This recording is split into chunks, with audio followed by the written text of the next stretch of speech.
Morning, everybody. Today's hearing focuses on the very real threat of Mexican drug cartels and the lengths that law enforcement goes to defend Americans. In the last few months, my colleagues on the other side of the aisle have hurled accusations at law enforcement, the Trump administration, and even Republicans on this committee. They've alleged an assault on the Constitution, national security crisis, corrupt bargaining, and a Judiciary Committee asleep at the wheel. That's a quote for them. Dare they pause in their breathless accusations? The American public might remember life under Democratic leadership. They converted law enforcement into overlords of speech with their Disinformation Governance Board. A mere 3 years ago, they colluded with social media companies to quietly remove online criticisms of their policies written by their constituents. No longer able to delete Republican words, today's Democrat activists storm detention centers, shove law enforcement, and disregard police orders to scream their opinions. They defame their dissenters with allegations of quote-unquote authoritarianism. Congress didn't make this nation's laws subject to the whims of purported righteous indignation. Bruised egos don't override the First Amendment. Passionate protests don't justify laying hands on law enforcement. And bleeding hearts don't erase immigration laws critical to our national security. My colleagues wring their hands over the use of federal agents in immigration operations. They fret about the diversion of resources from cartel investigations. Need they be reminded then that under their leadership, agents were redirected from law enforcement missions to make sandwiches for illegal migrants? It was Democrats who threw open our southern border by issuing notices to report because they were overwhelmed with illegal entering migrants and couldn't issue notices to appear as required by law. These were foolish policies that paroled over 6,000 individuals on the FBI terrorist screening center watch list or with criminal records into the United States and lost track of over 2 million known gotaways. Overwhelmed by the immigration crisis they created, they released vulnerable migrant children to unvetted sponsors at unverified addresses. At the same time, they threatened law-abiding citizens with warrantless home inspections for daring to transact a single lawful gun sale. They railed against the Second Amendment as they systematically dismantled Project Thor, a key program designed to identify and prosecute cartel networks smuggling guns into Mexico. They directed overzealous inspections intended to fly-spec paperwork for errors in lawful gun transactions, all while they handed over children to sponsors, preventing overtly fraudulent documentation. Then they systematically ignored over 65,000 worrisome reports about the status of unaccompanied alien children, over 7,000 of which were alleged human trafficking. Predictably, it was under their leadership that FBI Director Wray saw, quote, unquote, blinking lights everywhere. I've heard my Democratic colleagues hold up some of these criminals as shining examples of the American dream. They've mobilized their powerful platforms in defense of an alleged MS-13 gang member accused of staggering acts of violence against women and children, including abuse, murder, and solicitation of child pornography. The witnesses who sit before us today, and I thank you for being here, represent the men and women who defend America from these criminals. These are folks who enforce the law at great personal cost. As of late, they've been pelleted with rocks, assaulted with homemade explosives, and defamed and doxxed by the far left. And yet they continue to hold the line against one of the greatest national security threats to America, the Mexican drug cartels. So we've had, in the last 4 years, the borders thrown open to criminals who would like nothing more than to see these men and women killed and then lost track of who entered. Democrat Homeland Security Secretary Mayorkas and Director Wray refused to appear for their annual congressional report on threats to the homeland. So let's not forget who, quote, unquote, fell asleep at the wheel. Before I turn to Ranking Member Durbin, I'd like to play a 2-minute video that shows the sacrifices law enforcement makes to protect us from the cartels. Will you show the video, please?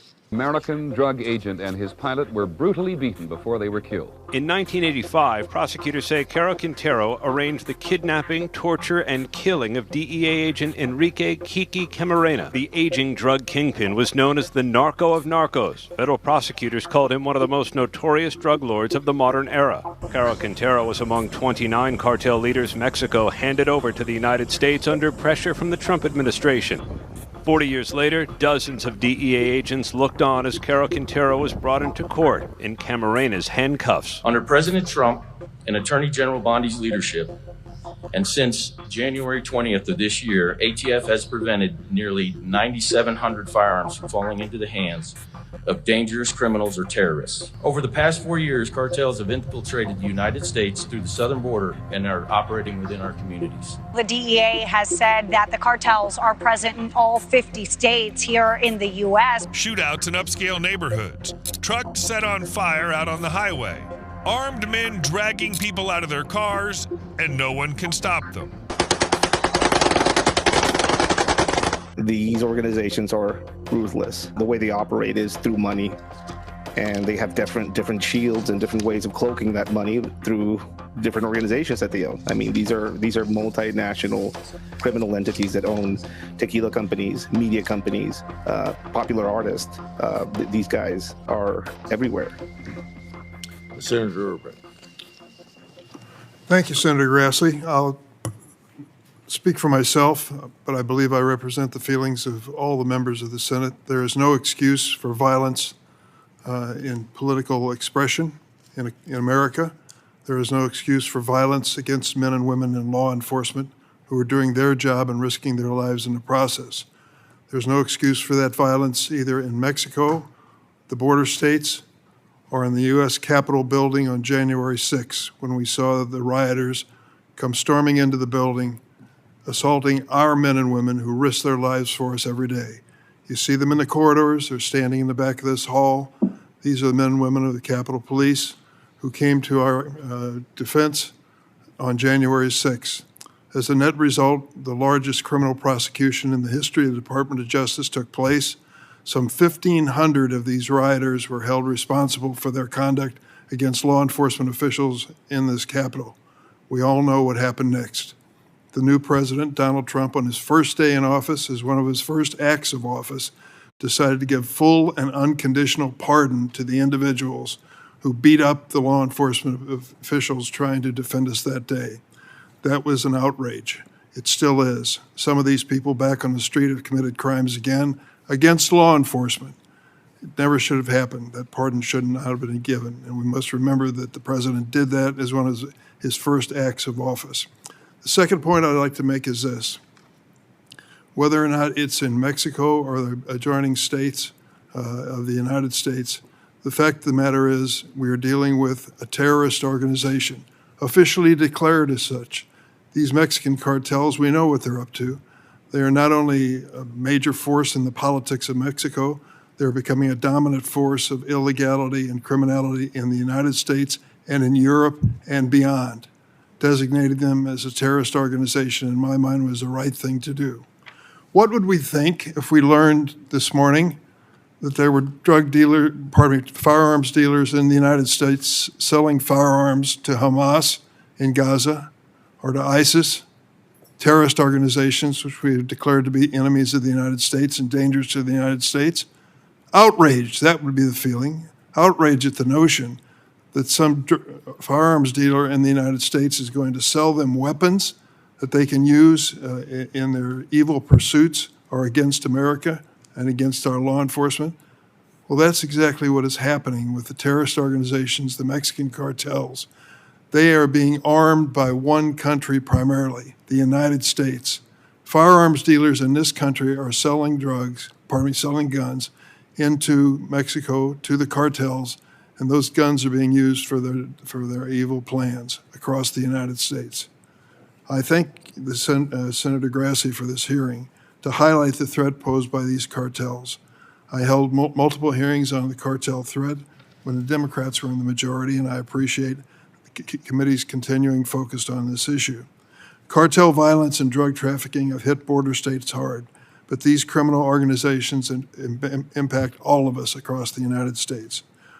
Through sophisticated nationwide networks, bad actors are profiting from harming Americans and our neighbors across the southern border. We must acknowledge the role the United States has played in arming these cartels to the teeth, sending hundreds of thousands of American-made firearms south in an iron river and empowering their use of violence to traffic fentanyl into the United States. We are supplying the firearms for the Mexican cartels. Although Mexico has one legal gun shop, one in their nation, it's located on a military base.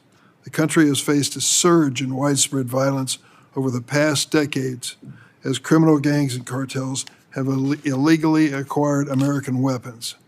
According to the most recent data available from ATF, 70% of guns recovered from crime scenes in Mexico came from the United States.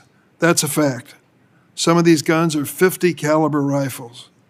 There are experts at our witness table and in this room who can tell you that is not a rifle that's going to be used in sport or hunting. These rifles are capable of ripping through armored police cars and even downing aircraft. There are American sales into the Mexican cartels that are arming them with these deadly weapons. These weapons cannot be legally purchased in Mexico, but they can be in the United States, and they're being used against our interest. In light of the cartel threat, President Trump's recent order diverting federal law enforcement agents away from combating drug and firearm trafficking and toward mass deportation efforts is particularly dangerous. It makes it more difficult for us to stop these cartels. This will only make it easier for cartel violence and drug and human trafficking to continue. Guns smuggled from the United States arm the cartels, destabilize civil society, and increase violence throughout the region. This bolsters the cartel's ability to funnel drugs into the United States, fueling our devastating narcotics crisis. Mexican cartels are responsible for a significant portion of cocaine, fentanyl, heroin, marijuana, and methamphetamine smuggled into the United States. Currently, most of the fentanyl coming into the U.S. is manufactured and trafficked by the Sinaloa cartel in Mexico, who are armed with weapons sold in the United States to them. American guns are the weapon of choice for cartels. These guns fuel a vicious, never-ending cycle of violence, with drugs flowing north and guns and bulk cash flowing south. We must end this dangerous cycle before more innocent lives are lost. When I was chair of this committee, Congress passed the historic bipartisan Safer Communities Act, which created federal straw purchasing and trafficking criminal offenses, allowing prosecutors to target dangerous illegal gun runners who for decades have escaped prosecution. While this is a major step in the right direction, we must continue to build on this law to reduce gun trafficking at the border. That's why I introduced the Stop Arming Cartels Act.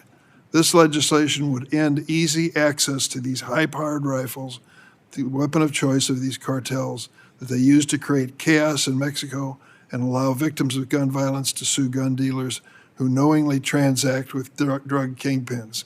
Doesn't that make sense? If your firearms dealership is going to knowingly transact with these cartels, should you be stopped? Should you be held responsible? I think the answer is obvious. It's time to end the cycle of violence that has cost so many lives. And let's be clear, we will not defeat the cartels by mass deportation of immigrants with deep roots in our communities who pose no threat to public safety. If someone is here and a danger to the United States, they ought to be gone, period. Period. In order to truly weaken the cartels and cut off their ability to operate, we must stop the flow of the Iron River of guns for good and allow federal law enforcement to do their jobs instead of diverting them toward fulfilling a campaign promise. I yield. Thank you, Senator Durbin. I'll now introduce our witnesses and swear them in. We have a rare opportunity to hear from people on the front lines of cartel enforcement.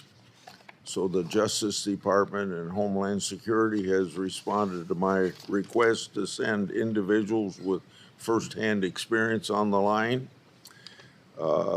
Matthew Allen of Drug Enforcement Administration currently serves as Special Agent in charge of the Los Angeles Field Division of DEA, a position he's been in since December 2023.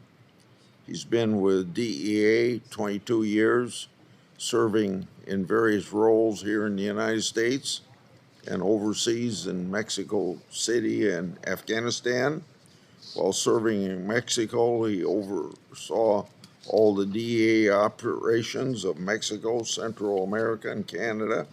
Prior to joining the DEA in 2002, he was a police officer in Charleston, South Carolina. Jason Stevens of Homeland Security Investigation since 2025, February. Mr. Stevens served as Special Agent in charge of the El Paso Field Division. Mr. Stevens has been employed at HSI since August 2003, served in several roles along the Mexican border, the southwest region of the United States, while with HSI. While serving as Assistant Special Agent in charge of Las Vegas, he and his team participated in Operation Silver Shield in July 2020, which culminated in the arrest of 21 MS-13 leaders and members. This operation effectively disrupted the MS-13 LA program's attempt to consolidate its U.S. operations. Prior to joining Homeland Security, he was a state trooper, Arizona Department of Public Safety for 10 years, and served as a Marine for 4 years prior to that. Jose Perez, FBI agent, recently became Assistant Director in the FBI's Criminal Division after serving as Special Agent in charge of Phoenix Division in Arizona. Mr. Perez has 20 years of experience in the FBI, having served at various roles: Washington, D.C., Dallas, Las Vegas, Miami. Prior to joining the FBI, he worked as a special pretrial services officer for 7 years at Federal District Court, Miami. Thank all of you for your service, and would you please rise so I can give you the oath? Do you swear or affirm that the testimony you're about to give before this committee will be the truth, the whole truth, and nothing but the truth, so help you God? All have answered affirmatively. Now, we'll start out with Mr. Allen, then Mr. Stevens, and then Mr. Perez. Please proceed.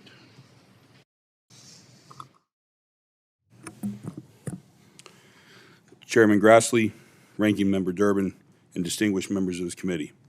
Thank you for the opportunity to speak here today. I appear on behalf of the men and women of DEA's Los Angeles Field Division, agents, analysts, and support staff who work every day on the front lines of the synthetic drug crisis in one of the most strategically important regions in the country, protecting American people from those who profit in death. I wish I could begin with a statistic or a chart, but the truth is better understood in silence. In the stillness of a teenager's bedroom whose phone never lights up again, and whose laughter that once echoed through the house has gone quiet, all because of a single counterfeit pill, made for 10 cents in a clandestine lab and sold on our streets for $25. That's the price of American life today. I lead the DEA's Los Angeles Field Division. We're not dealing with street dealers and smuggling mules. What we face today in Southern California is a full-scale infiltration by foreign criminal empires, the Sinaloa cartel and the Jalisco New Generation cartel. Paramilitary organizations with global supply chains, corporate-level logistics, and battlefield tactics. Just weeks ago, we raided a cartel stash site in downtown Los Angeles, a warehouse not far from our own office. Inside, painted across the wall from floor to ceiling, was a mural of El Mincho, CJ&G's most ruthless leader. Clad in a bulletproof vest and flanked by the cartel's insignia, a shrine, not hidden in the jungle or some remote compound, but right in the heart of America's second largest city. The message was clear: we're here and we are among you. During the trial of Minchito, son of CJ&G's top leader, cartel operatives were caught surveilling DEA agents and informants right here in Washington, D.C. As a direct result of the capture and prosecution of Minchito, CJ&G struck back in Mexico, shooting the wife and killing the daughter of a cooperating informant and killing a Mexican army soldier. This is who we're up against: paramilitary cartel with global reach, willing to kill families and surveil U.S. personnel on our own soil. This isn't just crime, it's terror. We later uncovered that El Mincho's own daughter and son-in-law were living in a gated community in Riverside, California, just down the street from the chief of police. When we executed that warrant, we seized garbage bags stuffed with Rolex watches, designer shoes, luxury handbags, totaling over $2.5 million in assets and over $1 million in cash. These people were not hiding in the shadows. They were hiding in plain sight, shopping in our stores, sending their kids to our schools, and laundering death through the American dream. These cartels do not just destroy lives, they destroy communities. They exploit our ports, highways, banks, and increasingly our immigration system. While many who cross our borders seek opportunity and refuge, cartels weaponize chaos. They flood smuggling routes with both poison and people. They recruit from migrant populations, coerce cooperation through fear and debt, and use human life as both shield and currency. The border crisis isn't separate from the cartel crisis. It's one and the same. In recent days, the streets of Los Angeles have been rocked by unrest related to immigration enforcement. Let me be absolutely clear. The DEA's role in immigration is narrow, targeted, and mission critical. Through our Title VIII authority, we support immigration investigations that directly intersect with drug trafficking and violent crime. We cannot ignore the cartel-linked smugglers are actively embedded in these networks. And when they embed, they do not just traffic with people, they traffic power. Power that turns into fentanyl, firearms, and fear. What's happening in Los Angeles right now is a symptom of something far more dangerous. Criminal networks that sow chaos and try to erode public trust, because cartels thrive when our institutions are divided. But we are not divided, not in DEA. We are united by duty, by mission, and by memory. Earlier this year, the Los Angeles Field Division helped to bring to justice the man who orchestrated the torture and murder of Special Agent Kiki Camarena nearly 4 decades after his death. because in DEA, we never forget and we never stop. Whether it takes 4 weeks or 40 years, if you harm the American people, we will find you. If you take one of our own, we will bring you to justice. That's not a motto, that is a promise. We are proud of the work we've done in Los Angeles, targeting cartel leadership, dismantling synthetic drug operations, and reclaiming neighborhoods block by block. But pride alone won't stop the next overdose, or dismantle the next lab, or freeze the next $10 million in dirty crypto. That takes resolve and resources. I, not just as a DEA agent, but as a dad, am extremely grateful for the bipartisan passage of the Halt Fentanyl Act. But we need this committee's continued bipartisan support to continue to fight across every shadow that this cartel hides in. The cartels do not retreat, but neither do we. Behind every investigation, every arrest, every seizure, there's a child who should still be alive, a mother who should still be smiling, and a community that should still be whole. This is not just a public health emergency, it's a moral one. And we will not stop, not until every child has a chance to grow up, not until every parent can open their child's bedroom door and find life, not loss, on the other side. Because the families can't wait, this crisis won't pause, and the cartels won't stop. DEA is not new to this fight, but the fight is changing, and we're ready. Thank you, and I look forward to your questions.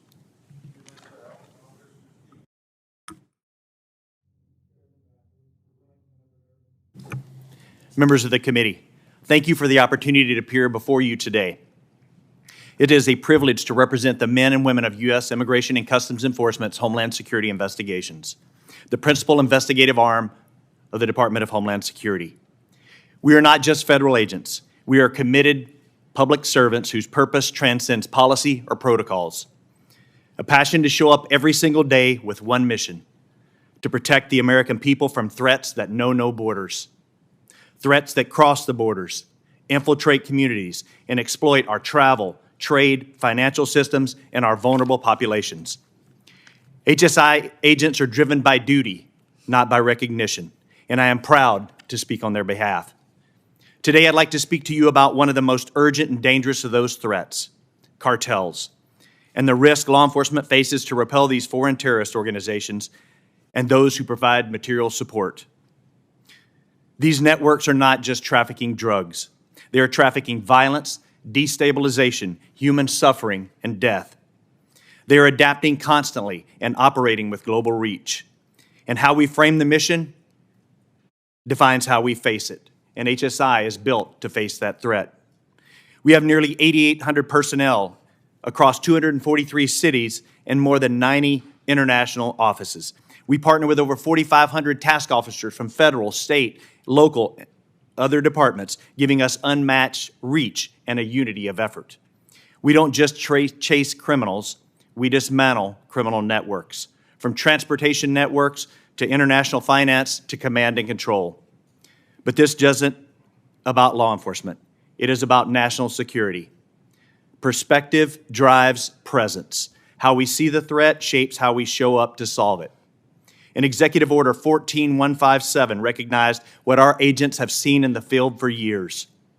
The cartels, Sinaloa, CGNG, MS-13, TDA, don't just operate like terrorist organizations. They are terrorist organizations.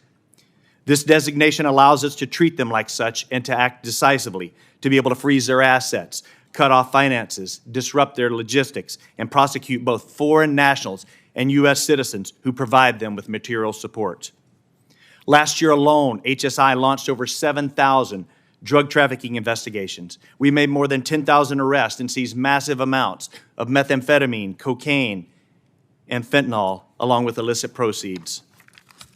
But fentanyl continues to devastate families and communities across America, and so we continue to adapt.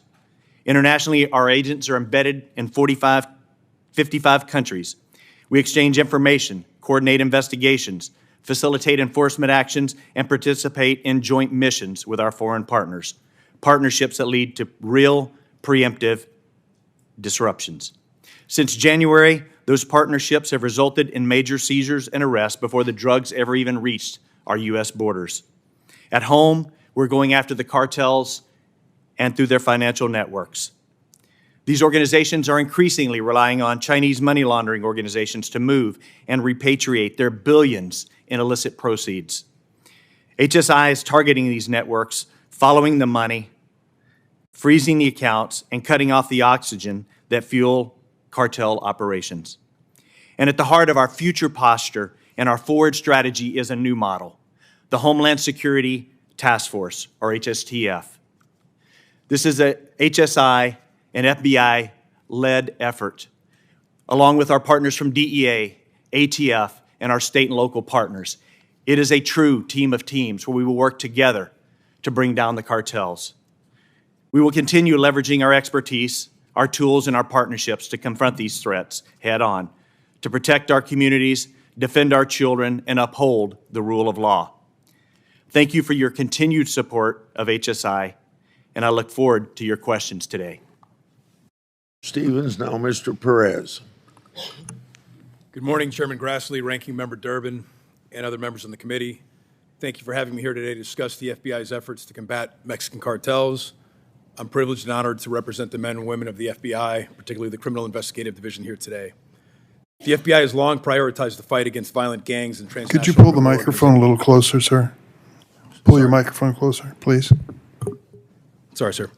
The FBI has long prioritized the fight against violent gangs and transnational criminal organizations, or TCOs, particularly cartels, that traffic dangerous drugs like fentanyl across our borders and drive the drug crisis in our country. We've led major investigations through our Safe Streets Task Forces and Organized Crime Drug Enforcement Task Forces, working side by side with federal, state, and local partners to disrupt drug pipelines, target gang leadership, and dismantle criminal networks.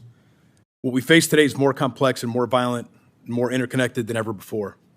To be clear, the FBI's Criminal Investigative Division is laser-focused on the cartel's trafficking of dangerous narcotics like illicit fentanyl across our borders. As of today, the FBI has over 6,000 cases targeting TCOs, with over 850 linked to cartel leadership, including TDA, MS-13, and the Sinaloa cartel.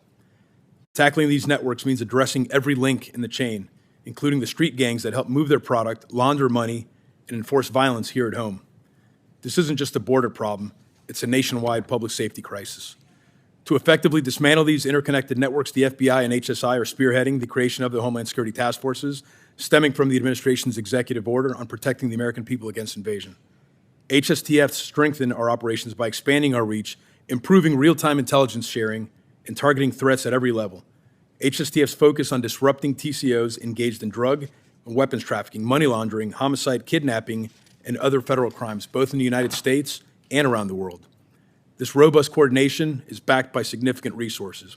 More than 2,200 FBI special agents and over 3,900 task force officers across the FBI are dedicated to full-time targeting violent gangs and TCOs. The Foreign Terrorist Organization designation is a powerful tool in the FBI's fight against cartels. It enhances intelligence collection, deepens collaboration with our partners in the intelligence community and military, and enables DOJ to pursue investigations related to these charges, including material support against cartel members.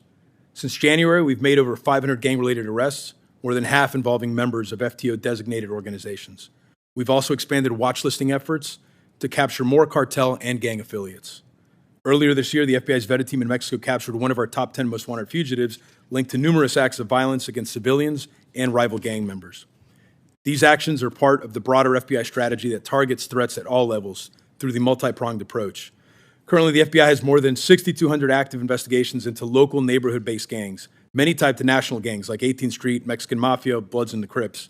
These gangs often act as vital partners to the cartels, expanding their reach and helping evade law enforcement. Through our Safe Streets Task Forces, with more than 2,500 arrests this year already, we work with our local, state, and other federal law enforcement partners to dismantle violent street gangs using the enterprise theory of investigation, enabling tougher federal charges for the entire gangs. Just this month, an FBI Atlanta investigation in partnership with DEA led to the largest fentanyl seizure in Georgia's history, valued at $9 million, with the arrest of a convicted felon. That's enough fentanyl seized in that case to kill 4 times the state's population.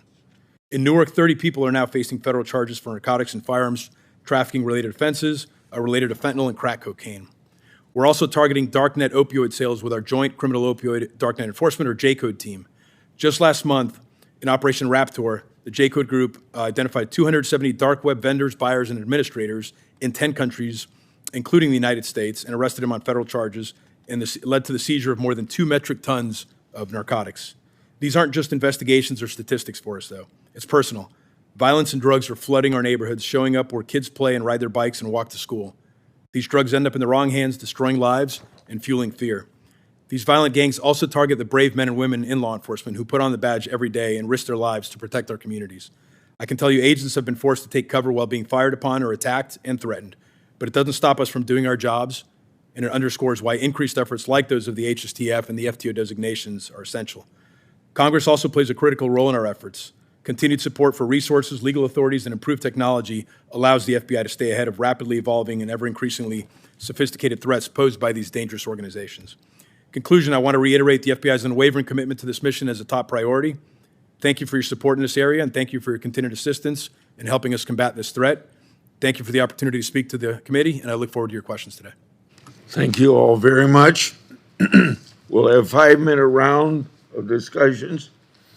On our side, it'd be this order: Grassley, Cornyn, Lee, Blackburn, Schmidt, Brent, Moody, and Graham. On the Democrat side, it'd be Durbin, Whitehouse, Klobuchar, Blumenthal, Arano, Padilla, and Schiff. Mr. Allen, there's a long and tragic history of cartel members targeting American law enforcement. So please briefly elaborate on threats that you and the agents you work with have received.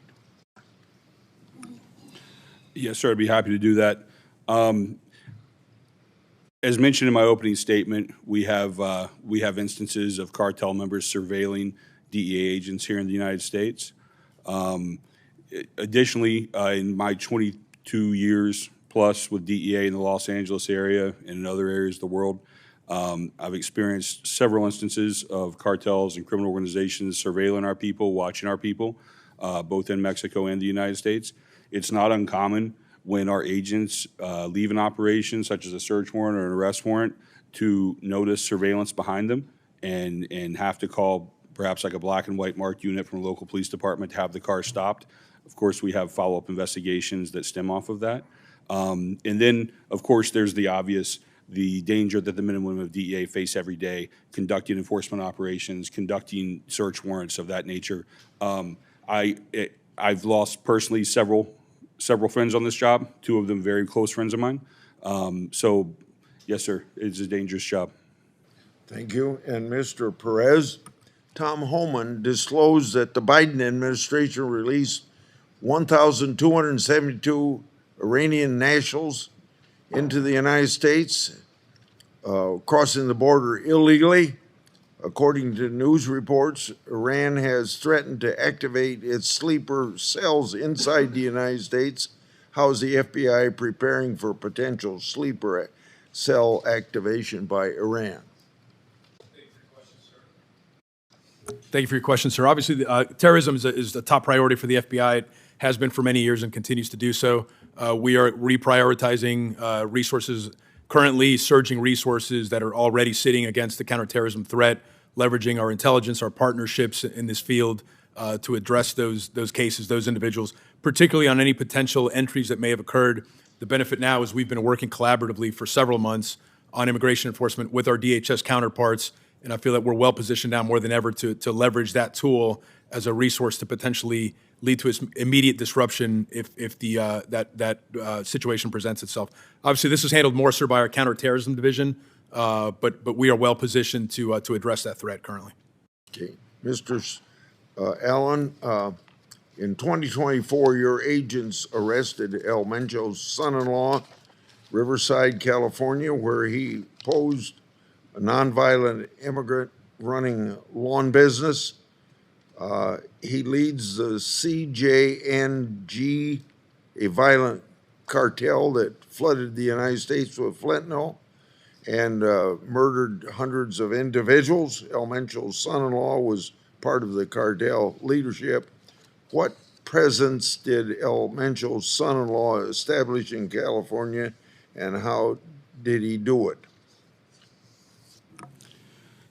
Sir, yes, sir. I believe you are referring to the arrest of Mencho's son-in-law, Christian Gutierrez Asiega.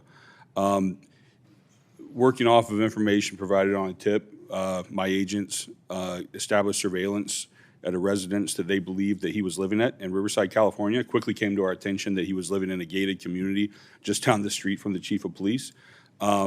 So he was in the country because he was fleeing Mexico. He was wanted in Mexico for the kidnapping of some Mexican Marines. So he faked his own death. He got a new name, and he came to America. He was living right in the neighborhood, as I said, with the chief of police, living a life of luxury. I think we shared some of the photographs with this committee as far as the search warrant went, with luxury watches, handbags, things of that nature. But yes, sir, he was living out his life here in the United States. Okay, Mr. Stevens, I've got half a minute left, so I'll quickly ask you this question. Members of this committee have cited misleading data regarding who's bringing fentanyl into our country. What have you learned about this tunnel that I was supposed to describe for you, the tunnel between Juarez and El Paso, about the tunnel, and how does it caution against relying solely on seizure statistics at port of entry for determining how drugs are smuggled into the country? Thank you for your question, sir. That tunnel is under investigation. We've indicted 2 individuals on that tunnel. So far, it was approximately 4 by 6. 2 individuals of my size could walk through that tunnel side by side. So we had significant concerns because it could have individuals transiting through the tunnel, obviously unknown and undetected by law enforcement. We know that there could be contraband brought through the tunnels as well, and we also know that money as well as weapons could be smuggled south through that tunnel. It had a lighted system in it. It also had ventilation, which would allow them to be able to walk through there and see where they're going, and also comfortably walk through there without any breathing issues at all. Okay, Senator Durbin. Thanks, Senator Grassley. My thanks to you and your organizations and the men and women who literally risk their lives for us every single day to stop this narcotics crisis. I thank you for that, and I hope you'll convey that feeling to them as well. I'd like to read something and see if any of you disagree with this.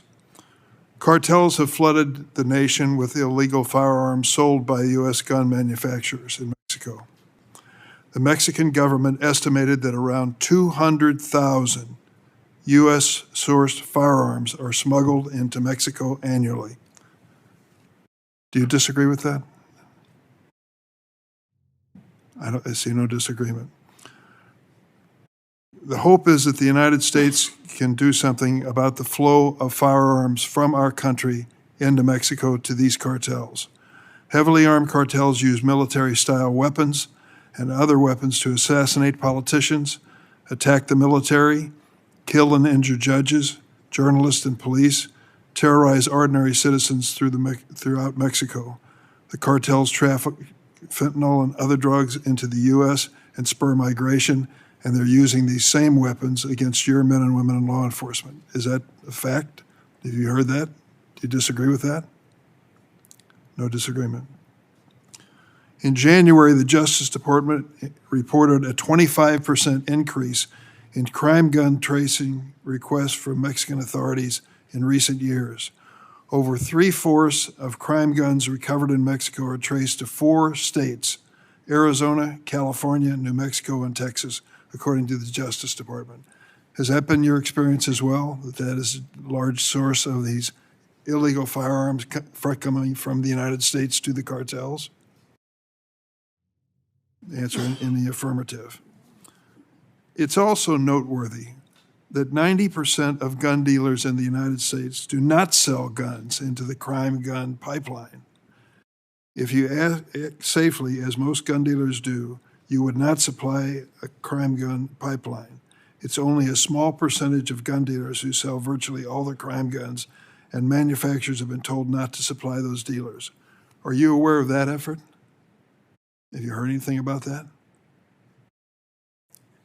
It would seem that that would be a critical part. Now, this is a tough issue. When we get into firearms, we start talking about the Second Amendment, and we choose up our sides and go to the respective corners. It happens here on this committee, it happens in Congress, and it happened here today. I listened carefully to your presentations, each of you. Mr. Allen, you mentioned the word firearm one time. Mr. Stevens, you referred to the ATF. Mr. Perez, you referred to weapons. This seems to me to be a major element, arming the terrorist groups called the Mexican drug cartels. Do you think that the end of this problem necessarily involves doing something about weapons shipped from the United States into the hands of the Mexican cartels? Mr. Allen? Sir, I think one of the best tactics that we have at our disposal to combat that is the formation of these Homeland Security task forces. It's probably the greatest collaborative effort I've ever seen, taking on this whole of government approach, and more specifically this whole of federal law enforcement approach at combating these terrorist organizations that use our own freedoms against us on a regular basis. And I can stand before you now and tell you that it's definitely one of the greatest collaborative. There's egos aside, sides aside, everyone is in this fight together. Can you tell me what is being done to stop the flow of firearms from the United States into the hands of these terrorist cartels selling drugs? So specifically on the firearms issue, I would have to defer to my colleagues at the ATF, but I can tell you that with the formation of these task forces, you're seeing increased information sharing and increased intelligence sharing, and I think that's going to go a long way to. Mr. Stevens, what's your experience? Yes, sir. Thank you for that question. As he said, with HSTFs, I think it's a phenomenal opportunity. We are bringing all of our superpowers, unique powers, and authorities together in one room. We work daily with the ATF in Texas and New Mexico to ensure that we're having an understanding of what's going on as it relates to their straw purchasing. Also, understanding HSI's role and our partnerships with Customs and Border Protection. We're ensuring outbound inspections are done. We've continued working operations in the El Paso region, and over this past last two operations we've worked, we've seized over 19,000 rounds of 7.62 millimeter ammo, over 60 rounds of 50 caliber, 400 rounds of 22, seized 3 rifles, 4 pistols, 150 cal. So we're working every single day to ensure that stuff that's exported out of the country, contrary to law, that we stop that before it gets into the hands of the cartel. Are you identifying the gun dealers in the United States that are supplying these Mexican drug cartels with these firearms? We are allowing ATF to work that back. We're working on the exportation piece and trying to identify the network that it's going to. We're providing that information with ATF, who's partnered with us in every single endeavor that we do, and they're taking and working it back to the gun store. I'd like to ask Mr. Perez to respond, if that's all right, Mr. Chairman. Mr. Perez? Sir, I know we spent a lot of time today talking already about fentanyl, but the focus of our cartel investigations or gang investigations are broadly focused. These organizations are polycriminal. They're involved in gun trafficking, narcotics trafficking. When we're talking about investigating the cartels, we investigate all elements of it. So whether it's the money movements or the trafficking in firearms, the illicit trafficking in firearms. If we identify any co-conspirators that are complicit as a part of that, as conspirators in that cartel, we're going to investigate that to the full extent we can. Excuse me, does that include American firearms dealers who are selling these guns? So again, in an investigation, anyone who's complicit in that conspiracy, potentially, who we find to be complicit and is prosecutable, we're going to present that obviously for prosecution. Have there been prosecutions of these gun dealers in the United States? I don't have any firsthand anecdotal examples, sir. Again, I would defer to ATF that handles more of that piece specifically. I will say, sir, though, just in the last 6 months through our cartel and gang investigations, we've seized close to 4,000 guns nationally, but about 2,200, sir, along our border offices. So as we investigate more aggressively the cartels, the gangs, we will encounter firearms, illicit firearms, and encounter how those firearms have landed in the hands of these criminals. Thank you, gentlemen. Thank you, Mr. Chairman. Before I call on Senator, I want to remind everybody in this area that Senator Durbin's been talking about, that Senator Cruz and I have introduced a bill that we call Protecting Communities and Preserving the Second Amendment Act. A section of that bill would establish law enforcement-run task forces along the southern border to combat cross-border gun smuggling. So far, we don't have bipartisan support, and I would beg for bipartisan support. But this is partly an answer to the fact that under the Biden administration, they didn't implement the new rules that would work with the federal firearms licensees. It's a valuable source. That's a valuable source of intelligence for law enforcement community, and that effort was lost. Go ahead, Senator Cornett. Thank you all for being here and for your service to the nation. It's critical work. But sometimes I feel like we're bailing a sinking boat. And I think if I reflect on it, there's a couple of reasons why that's the case. One is we've seen for the last 4 years an open border policy, which basically was an open door to criminality, gangs, human trafficking, drugs, and the like, which made the United States a very lucrative market for the work of the cartels that we're here to discuss. The second, and I want to direct this to you, Director Perez, we have a partner, so to speak, in Mexico to deal with some of these issues, but in fact, corruption in Mexico is a long-standing endemic problem. One report recently said that in a review of the activities of state-level anti-corruption prosecutors in 5 Mexican states, out of nearly 6,500 investigations opened, only 22 convictions were achieved. Yet we depend on the Mexican officials and their vetted units to work with our intelligence community and our law enforcement agencies to go after the fentanyl labs and the cartels. But what do we need to do? Or is there anything more we can do to address the corruption issues in Mexico? It seems like President Trump has gotten the attention of President Sheinbaum, and certainly the extradition of the 29 individuals was a positive sign. I don't recall that ever happening before under any previous president. But what do we need to do to try to address the problems of corruption in Mexico? Thank you for your question, sir. While obviously corruption is a significant issue in Mexico and other countries that we work in, there's also a lot of cooperation. We continue to build on that cooperation. We have probably our largest legal attaché office for the FBI. Our largest international offices is throughout Mexico. We do work with vetted teams. We have our partners within Mexican law enforcement, as we do in other countries that we've trained, that we've vetted, work with and try to build bilateral cooperation and have had a number of successes. So again, corruption does exist. It is an issue. It is an issue we're aware of. We try to build on that capacity. That's part of our legal attaché, our overseas mission, is to build that capacity, build that trust.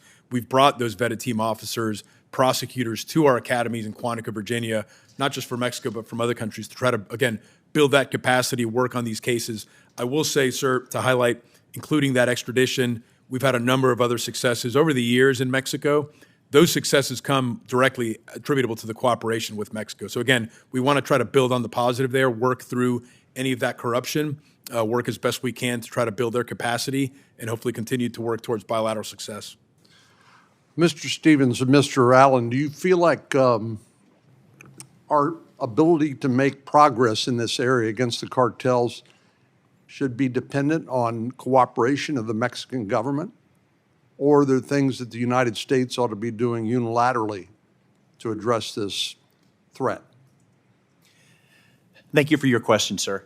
I think HSI is uniquely placed with some of the largest vetted units in Mexico, along with our attachés and the agents that we have down there. While we have seen corruption, what we're seeing now is increased cooperation. We've been working through capacity building, and we've seen commitment from them, to include a success that we've had earlier this fiscal year of the seizure of the largest amount of fentanyl ever seized in Mexico's history, which was 1.5 tons of pressed fentanyl. So we have had some successes in that space, and we're going to continue and try and build on that with our current attaché teams. Mr. Allen? Sir, I would actually echo my colleague's words about cooperation in Mexico, but also his words about corruption in Mexico. I spent 2 years in Mexico myself. I had a front row seat to it. Historically, there is quite a bit of corruption in Mexico. I am optimistic, though, with President Sheinbaum's administration, and especially Secretary Omar Harfuch leading the Mexican Security Department, whom we have a history with. As far as directly to your question, I think unilaterally, bilaterally, any tools that we can bring to save American lives to this fight, I'm for. Senator Klobuchar. Very good. Thank you all. Thank you for your good work. In March, the U.S. Attorney's Office in Minnesota indicted 11 people after federal law enforcement, state, local partners worked together. As you know from the horrible tragedy this last week in Minnesota, we have a good team of law enforcement that work well together across the board. They broke up a Mexican drug cartel trafficking ring that smuggled large amounts of meth from Mexico to the Twin Cities, in addition to drug trafficking. They also were charged with kidnapping people in the Twin Cities who owed them money. From my past experience for 8 years as the DA for Hennepin County, which is the largest county in our state, where the murders occurred actually this last week, I know how important to have that coordination. And Mr. Allen, could you talk about how we can create better coordination between agencies, lessons learned over the last few years? No, happy to, ma'am. DEA, historically, speaking for DEA, I can say that we historically participate in a lot of task forces. As a matter of fact, in the Los Angeles Field Division, probably two of our most productive groups, enforcement groups, are task force groups. They consistently lead the division in seizures and arrests and prosecutions. And I think that speaks to the ability of task force environment to get things done. I think it speaks to the benefits of information sharing, of working with our partners, and we plan on to continue doing that, especially with the formation of these Homeland Security task forces. As I said before, this is probably the biggest, collaboration that I've seen in my career in attacking this problem. Mr. Stevens, I actually went to Mexico once with some other senators and Cindy McCain on the topic of human trafficking and some of the relationships with the cartels on that front. In 2023, the president signed my bill with Senator Cornyn to support survivors of trafficking. And of course, your agency plays an important role in combating human trafficking. There have been numerous reports of Mexican drug cartels turning to human trafficking as another illicit revenue stream. Could you talk about that connection with the transnational cartels and human trafficking? Yes, ma'am. Thank you for your question. I'd like to extend our condolences and thoughts and prayers to you and your community up there. That was extremely unfortunate and heartbreaking. HSI has the the Center for Countering Human Trafficking that exists here and is supported by teams that cover over sex trafficking as well as labor trafficking. They support HSI investigations and other investigations around the country. Obviously, we've seen gangs and cartels they use and they focus on sex trafficking as a revenue stream for their criminal activity. We've seen that in our TDA cases. We've seen that in our MS-13 cases, where they traffic individuals that have come into the country and are vulnerable and exploitable, and we're continuing investigating those.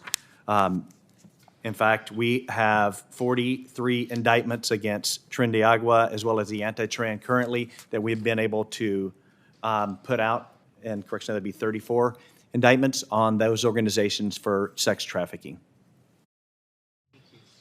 Really appreciate it. And Mr. Perez, again, at the FBI played a major role in tracking this killer, and I want to thank your agency for that.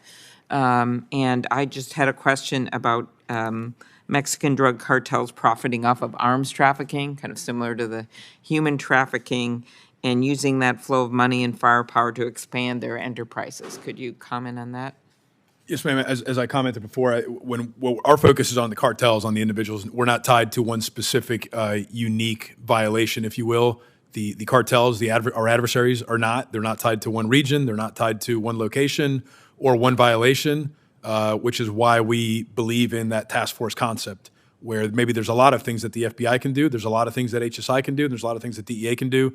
Our state and local partners as well. Any success I've ever had working cases or leading teams in the FBI has been directly attributable to task forces, state, local, federal partners. So again, we look at that polycriminal type of angle, and we address that by bringing in different resources. So we work closely with the ATF as part of the HSTF, and even historically, again, with DEA. So really the goal there, ma'am, as just occurred recently in your hometown, in that unfortunate case, that case was worked in a very collaborative sense. I know, yes. We leveraged state resources, federal resources to lead to whatever the most effective result is to bring closure to that. Thank you. Thank you. And Senator Grassley, just one very quick question near and dear to both your hearts on social media, just 10-second answer here.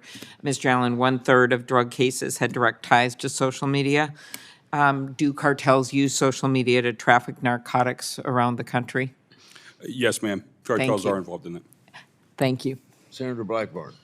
Thank you so much. And yes, indeed, we are watching closely what the cartels are doing on social media. It is a point of concern. Senator Klobuchar and I have done a lot of work in that space. Mr. Stevens, want to come to you in your role there at HSI. And I think that you probably recognize how important state and local participation with ICE is as we are apprehending the criminal element in these gang members that are tied to Tren de Aragua and MS-13. One of the things I've worked on for the last several years is the CLEAR Act, which that legislation would codify the 287G program and thereby enabling local and state partners to more easily work with, with ICE. And I know you started out as a state police officer. Talk a little bit about the importance of having that state and local participation with ICE as we do these apprehensions. Thank you for your question, ma'am. This is extremely important. As the special agent in charge for HSI El Paso, I have a very unique footprint. I have a boot in the state of Western Texas, or the Western District of Texas, where we have extreme support from law enforcement. We're able to work with all the state and local agencies. I also have a boot in New Mexico, which has more regulations. I have successes in all of those locations because I have great partnerships, but it shouldn't depend on great partnerships. In my role as a special agent in charge, I have to have political conversations with law enforcement leaders instead of public safety conversations. Our goal as public safety leaders across our agencies is to be able to go in and see how we can most help our state and local partners. Because I wished as a state trooper, I would have known what I knew now. And so for me, having that ability to have those conversations without putting my state and local partners in a bad position with their mayors or city councils or governors, that's extremely important. So codifying 287G would simplify that process. Yes, ma'am. Thank you for that. Last week, I had the opportunity to do an ICE ride-along in Nashville and see firsthand how the process is working, and also to talk with our ICE agents in Nashville. I think there's a lot of concern about the increase of assaults, a 500% increase on these agents in the last few weeks. One of the things we've done in response to the mayor of Nashville and his office that doxed our federal law enforcement officers, ICE and HSI, as they were conducting some of these raids. They've apprehended 554 illegal aliens, criminal illegal aliens, since May. So it's been quite an effort, but we did legislation that would make it illegal to dox federal law enforcement officers and immigration officials. And we're surprised that that had not been done, and so we have legislation with committee right now that would do that. I wish that I could hear very quickly from each of you, just 10 seconds or so, about how these efforts to dox law enforcement, including our ICE officers, ultimately jeopardize their safety, security, and their families. So, Mr. Stevens, I'll start with you. Thank you, ma'am. I've experienced that with one of my own employees who was photographed during an operation. It was put out on Instagram, and the individual that had posted that had indicated that the community needs to remind him where he came from and where he was. And so for me, that's extremely, extremely important. My employee felt such threat from that he completely changed his appearance to be able to protect his family when he's off duty and out in the community with them. Thank you. Mr. Perez? Thank you, ma'am. Yes, that would be significant, any type of legislation to prevent that. It's a significant threat. The doxing poses a tremendous vulnerability. Just to highlight one example we're currently dealing with, an agent is being threatened with photos. The problem is exacerbated by social media, by technology that allows them to maybe quickly identify somebody through a photo. But in this doxing incident, the agent is being threatened, but also with pictures of his children, to back down on the operations that are ongoing at the fear of doxing or potentially some type of threats towards his family. So a significant threat that we're concerned with, ma'am. My time has expired. Mr. Allen, quickly, anything to add? Yes, ma'am. I would say doxing is clearly an attempt by others to keep law enforcement from doing their jobs through the threat of exposure, through the threat of violence, and putting people's families out for public scrutiny. Thank you. Yield back. Senator Rano. Thank you, Mr. Chairman. We all know that there is a significant flow of firearms from the United States into the hands of these cartels. And I'm glad that Senator Durbin asked you all the question of what we can do to stop this flow, and most of which are coming from 4 states, Arizona, California, New Mexico, and Texas. And you all testified that, you really don't know what to do, that you kicked it off to the ATF, that they're supposed to be trying to stop the flow, the significant flow of firearms out from our country to Mexico. So that's your testimony, right? It's not your responsibility. It remains with ATF to figure this out? Anybody? Yes. You stay with that's not your responsibility. That's your testimony. No, ma'am, that's not my testimony, ma'am. I'm sorry, just to correct. Would you like to elaborate? Yeah, so at least on the piece of the... What you can do? Yes, Mr. ma'am. Stevens? Yes, ma'am. Briefly? So for us, we do see that as one of our responsibilities, and we're going to do that through the HSTFs, as that's one of the pillars of efforts that it refers to as it relates to that. So we're working and using our unique authorities to be able to work that together. So we are working hand in hand with them daily on operations as it relates to the outbound weapons. Can you provide the information to this committee, what success that you are having in stopping the significant flow of firearms, and who are the people in our country who are selling these firearms? So I want to move on to the fact that you all work for agencies where we know that there is resources have been diverted from each of your agencies probably to engage in immigration enforcement. President Trump has made it clear that immigration enforcement is a priority for his regime. And to that end, for example, the FBI has reportedly been ordered to prioritize immigration, with some agencies being told to dedicate 1/3 of their time to immigration enforcement. So I would like to ask each of you, Mr. Allison, what percentage of DEA personnel, either through diversion of the hours of time that they're spending on immigration reform to bodies who are spending time, what percentage of DEA is going to immigration enforcement? Ma'am, we don't really quantify it by percentages of people. I will tell you this, that the DEA's involvement in any type of immigration enforcement is focused and narrow in scope. And we are primarily focused on the narcotics trafficking that oftentimes... So you don't know what percentage of DEA is going toward immigration enforcement? I can only speak for the Los Angeles Field Division. I'm sorry? I can only speak for the Los Angeles Field Division of DEA. In my role. I'm having some difficulty hearing you. So is it your testimony that you don't know? I can't speak to that. Okay. Thank you.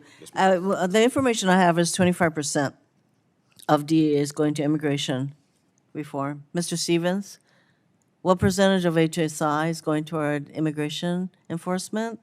Thank you for your question, ma'am. I can't speak for the entirety of HSI. I can speak for my HSI El Paso field office. Each field office is unique and has its own major threats, and so the SACs have autonomy to be able to divert those resources to be able to necessarily address immigration, drugs, whatever happens to be the major threats. I have human smuggling occurring in my offices daily, so I have a significant number of resources dedicated to what would be referred to as immigration enforcement. And what percentage, what constitutes significant to you? I have approximately 4 groups that are dedicated to working human smuggling investigations, which would be about 28 people in my El Paso office. The information I have is that it is unclear as to what percentage, if we can talk about it in those terms. It would be helpful for us to know what kind of diversion of resources is happening toward immigration reform, as opposed to the law enforcement and the drug enforcement activities that you all are supposed to be engaged in. That in the case of HSI, it is that scores of agents have been reassigned, literally reassigned to immigration reform. FBI, Mr. Perez, ma'am, what percentage of FBI resources are going toward immigration? Yes, ma'am. I don't have an exact percentage. I Enforcement? can tell you that over the last several months that we've been involved in it, supporting our DHS counterparts, the number ebbs and flows from smaller to maybe surges at time or two. I will tell you, though, the success of what we're doing in the immigration front, when we first started, we've identified close to 800 predicated FBI subjects that were in violation of some type of immigration status. We've been able to leverage that tool, that partnership, to disrupt everything from terrorists to spies to gangs. Excuse me, I am running out of time, but I just want to say that these are important questions for us to know, because you all are supposed to be, you have your mission. One wonders if, for example, the information I have is that with regard to FBI, 45% of agents in 25 large field offices are working immigration full-time, 45%.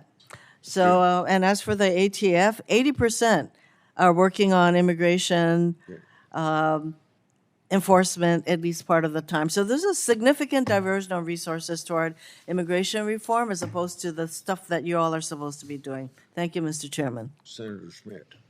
Thank you, Mr. Chairman. And just to follow up with that, I hope you do more deportations. I hope you help find more criminals. And I hope we send them either back to their home country or somewhere else. And it's on that point that I want to use my time to sort of address something here. And thank you, Mr. Chairman, for holding a hearing. I have listened for 6 months to Democrats on this committee for any President Trump nominee that comes here, grilling them about whether or not they're going to follow the law, whether or not they're going to abide by court orders. And through 1,000 different ways to ask the same question, they give the appropriate answer. President Trump, by the way, in his first term and now in his second term, has abided by every single court order. So this newest fake constitutional crisis, and we're on to another one today about Article 2 powers this weekend. There's just a new fake constitutional crisis from the Democrats every single week. But on this one in particular, it is worth pointing out what happened yesterday.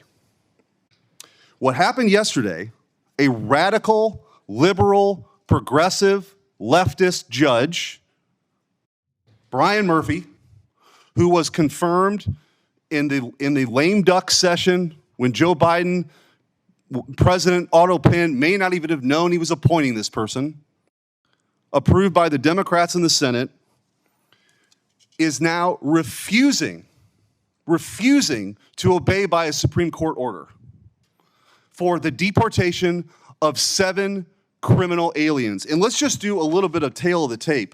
These people are, one of them is a convicted arsonist. Another one is an armed robber. Another one is a murderer of an elderly woman. 2 more are murderers. One is a child rapist, and another is a rapist of a person with special needs. These are the people that the Democrats spend their time defending. And now we have a judge, through an act of, dare I say, insurrection, which is a word that's thrown around here all the time, is refusing to abide by the Supreme Court's ruling to say, yeah, actually, when you held up these deportations, you were wrong. We are ordering you to allow these deportations. This judge, Brian Murphy, decided to cite the dissenting opinion, and say, you know what, I'm going to give the Supreme Court the middle finger. I don't want to do it. So for all of the nonsense I've heard on this committee about every judge, including the ones from Missouri that were put forth, every nominee, including Pam Bondi, every single person in the administration that's come before the committee, their sort of righteous indignation to sit here and act like they have the moral high ground on obeying court orders and the rule of law, it's all a lie. And the mask has come off because Brian Murphy has shown what this is really all about. The Democrats believe in that, but only when it suits them. And this issue of illegal immigration, I can't actually believe they're doing it. I can't actually believe that this 80-20 issue, the American people want to meet mass migration with mass deportations, period.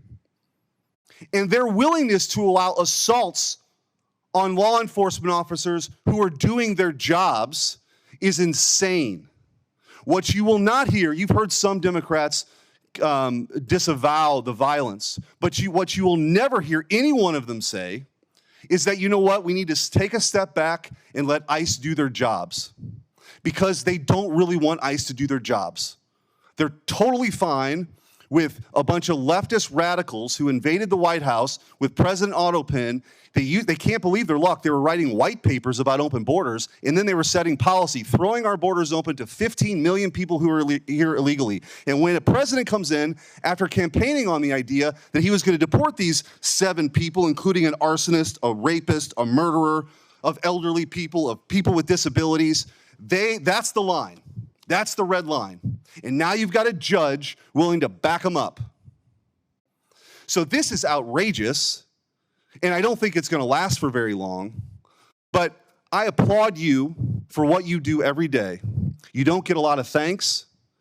You're put in a impossible position, and I've seen what's been going on in California. It's ridiculous. If you're here illegally, you don't have a right to be here illegally, period.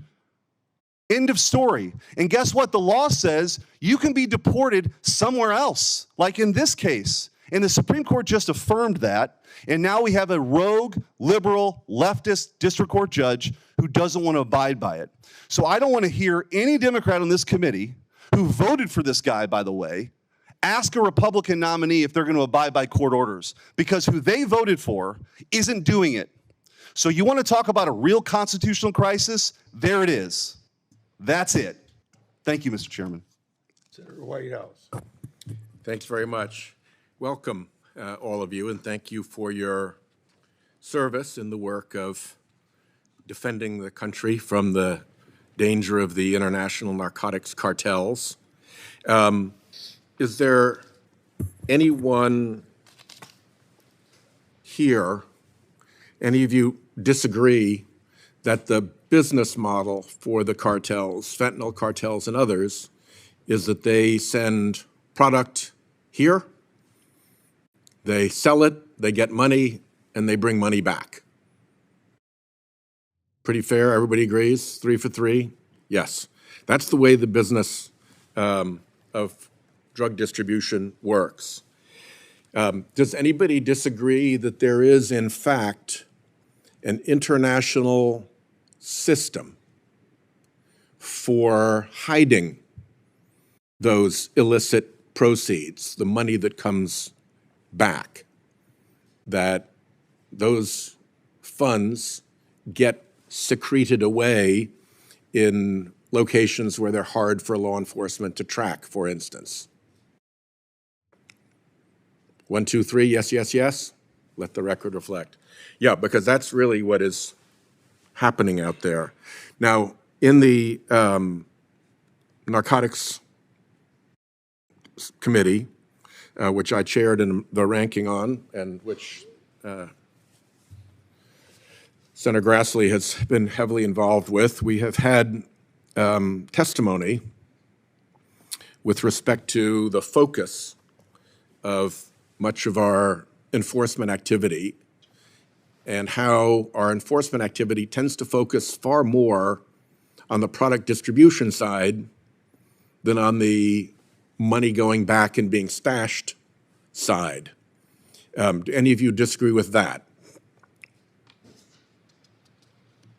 Is there room for improvement in our investigation of the money flow of the cartels back to the various financial havens where they hide it?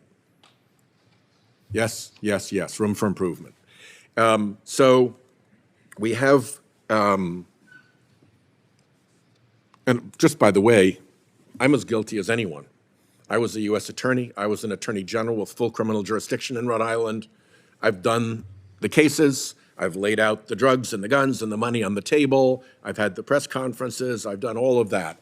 But the more I learn of this market, the more I see that we really need to drill into the financial underworld, the international financial underworld that supports the cartels.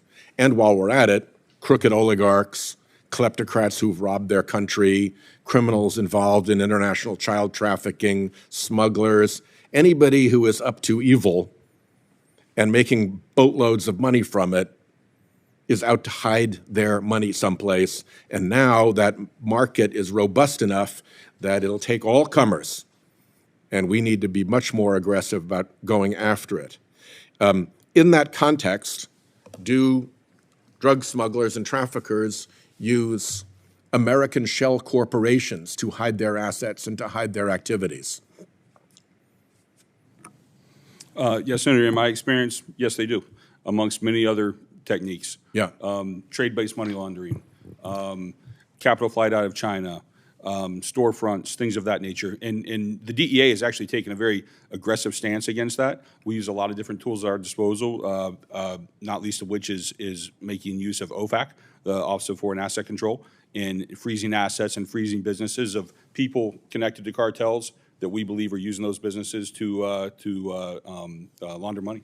Yeah, and I really appreciate, we've had very good hearings with DEA about understanding the need to up the enforcement against the financial side of the business to match the enforcement against the production and distribution side of the business.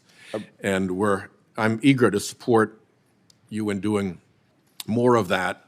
I will make 2 points as I close. One, the current Treasury regulations for implementing the Corporate Transparency Act, a bipartisan effort in which Senator Graham and Senator Grassley and Senator Crapo were heavily involved, along with myself and members on our side, completely fails at the mission of protecting against the abuse of American shell companies by drug lords and others.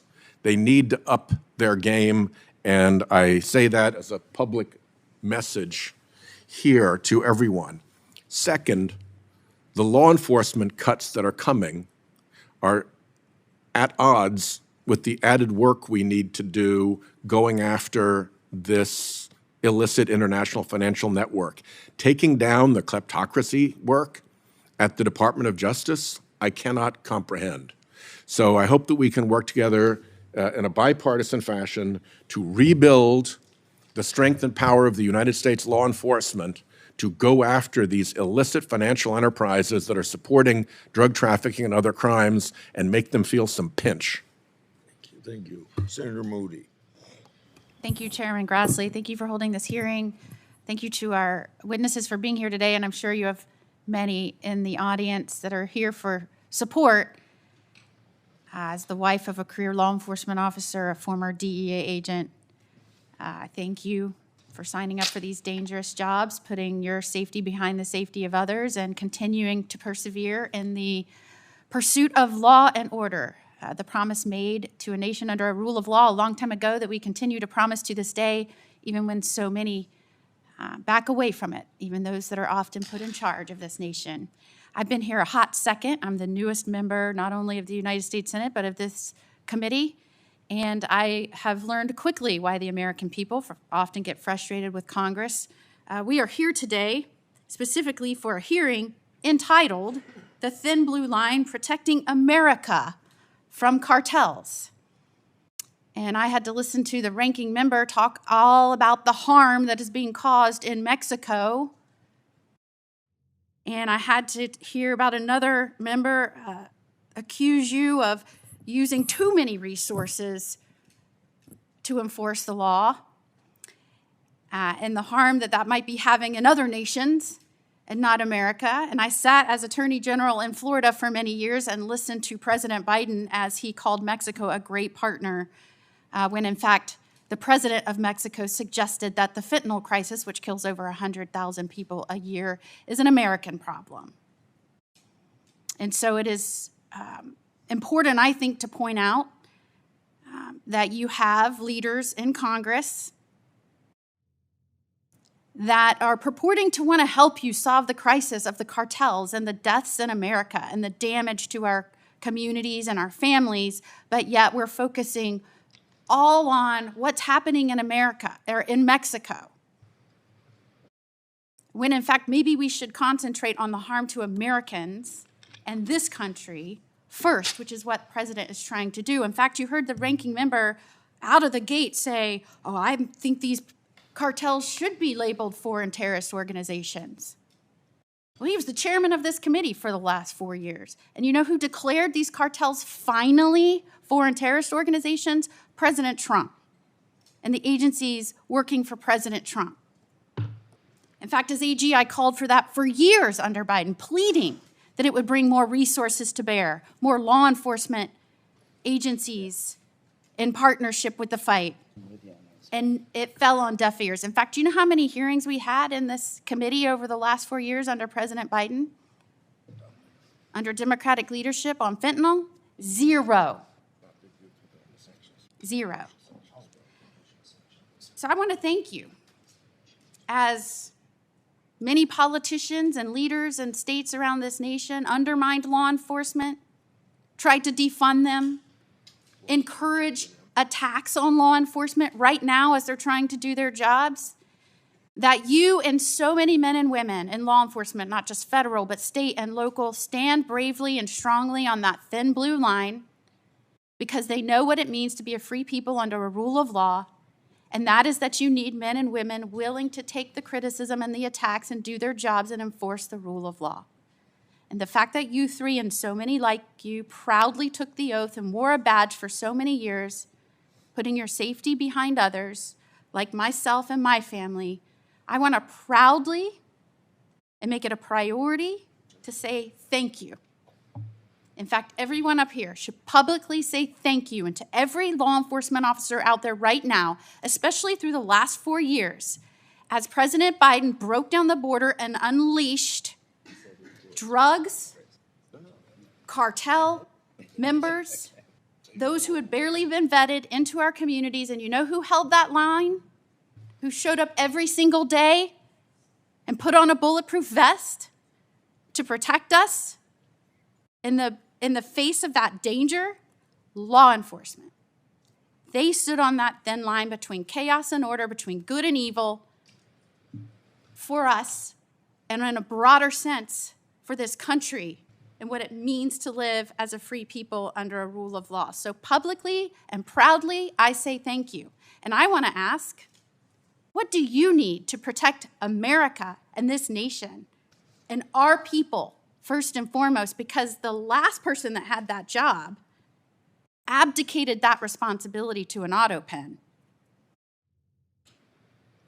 So we need to say not how can we first help other countries? How can we first help other nations? How can we first help America? Because we know from the time President Trump was in office until Biden, those on the foreign terrorist watch list that were let in went up 2,500%. What can we do to protect America first and foremost and give you to do your jobs? Let me ask you, Mr. Perez. Can you give short answers, please? Yes, sir. Thank you, ma'am, for the comments. I would say the number one challenge for us on the resource piece, obviously human resources is an issue, but really I think continued focus on ensuring that we have the best technology available, the best equipment, the best resources as an agency, as a government, to combat these threats, to combat all types of threats, whether it's terrorism or cartels, ensure we're using and utilizing the most effective technology out there to be more efficient at fighting crime. Thank you, Mr. Chairman. Are you done? Well, I'm never done, but since time is out, I will be done. Senator Padilla. Thank you, Mr. Chairman. And I, too, thank all three of our witnesses for your service and for your participation here today. Been sitting here for a few minutes and observing from my office as well. I know there's a lot of passionate comments that have been shared on both sides of the dais here. And I'll try to stay as focused as I can on policy and to be driven by, I think, some key data points, which are helpful for this discussion.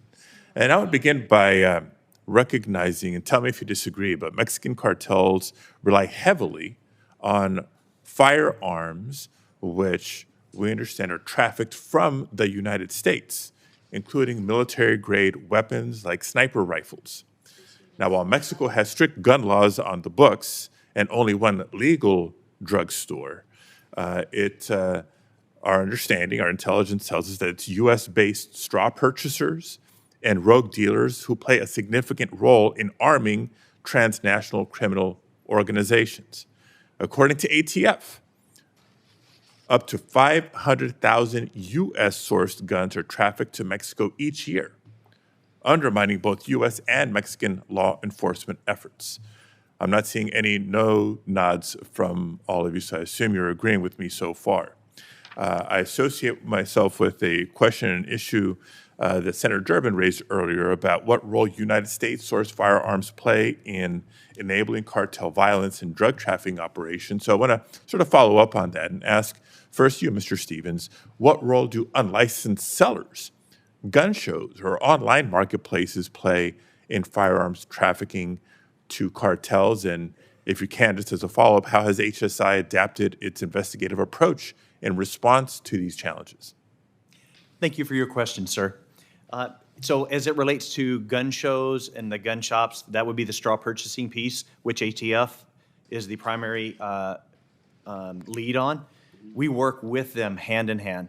I know you guys probably get tired of hearing about the Homeland Security task forces, but it is a great concept now because we're not just collaborating, we're co-located and we're co-mingled to work together, and we're talking every single day, greater than what we've ever done in my 32 plus years. And so we're working with the ATF to ensure that if they have a straw purchaser or they believe that the weapons are going to be exported in southbound, that they're working with us. And we're working hand in hand with our Customs and Border Protection partners to ensure that we have outbound operations and inspections going so that weapons and ammunition and currency isn't southbound and getting into the hands of the cartels. Yep. So I just want to make sure I'm understanding your response Yes, sir. Clearly.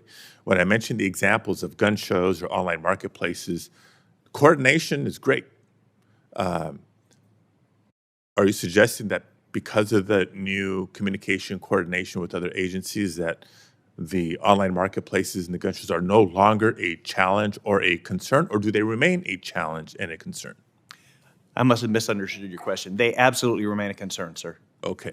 So again, I'm glad I asked the follow-up for clarity.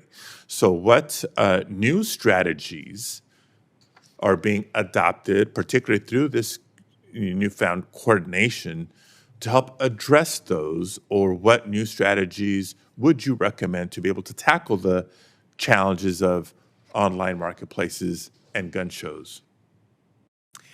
So I think the way the HSTF, or the Homeland Security Task Force, is going to work out of El Paso, it is co-led by the FBI, SAC, and myself. As we sit together, we're going to have debriefings or briefings from our intelligence teams, and we're going to have a greater understanding of what each agency is seeing as it relates to the cartels, what the major cartel threats are within our corridor, and the same with the weapons trafficking. And so we're going to be able to have a greater understanding as a whole and be able to focus as a whole of government to be able to address that. I would love, as a follow-up to this hearing, to hear more about what recommendations or policy changes come of those conversations, because we're at more than 5 months into this administration. A lot of these task forces and operations are not new, so I'm eager that some of the improvements come sooner rather than later. You mentioned the FBI. I have one more question for Mr. Pettis. How does the FBI coordinate with other federal and foreign partners, for that matter, to trace the firearms recovered from cartel-related crimes? And as a follow-up to that, what new tools would improve your ability to hold the traffickers accountable? Thank you for the question, sir. On the firearms tracing south of the border and really domestically too, again, that is ATF's primary role. We submit our firearms to trace through the ATF systems. But again, the recipe for success there, as we've talking about, Homeland Security Task Force is a co-located or a joint environment where we're working these cases side by side. I'll go back to my earlier comment, Senator, when I talked about our focus, though, on these cartels. We're not focused on one particular violation. We're not just focused on fentanyl, even though I know we're spending a lot of time speaking about that. We're focusing on these groups themselves and all types of crimes that they commit. And as I mentioned previously, sir, through our investigations, collective investigations, just this year alone, we've seized close to 3,000 firearms in our investigations. I'm sorry, close to 4,000, over 2,200 along our southwest border offices. So as we continue to aggressively and better investigate these cartels, these groups that transit in fentanyl and in drug trafficking and other human trafficking, also in firearms, we're going to encounter firearms trafficking. We're going to encounter how they get them, how they move them, and anyone else who's complicit in that environment. Thank you all. And Mr. Chairman, just in wrapping here, I know my time is up, only because I've heard so many of my colleagues raise the issue of the current immigration enforcement actions, not just in Los Angeles, but particularly in Los Angeles. I'm hoping you've seen reporting of Cato Institute research and findings that more than 90% of the migrants that have been detained since October, so the beginning of the fiscal year, do not have serious criminal convictions. If this was indeed truly solely targeting dangerous, violent criminals, there would be no disagreement, there would be no debate. But what we see in practice is much different than that. So to the extent that you're all just focusing on the dangerous, violent criminals with that criminal history and or convictions, we applaud you. Enforcement beyond that, I think that's a worthy subject matter of discussion. Thank you, Mr. Chairman. Yeah. Before Senator Graham, I want to put in the record without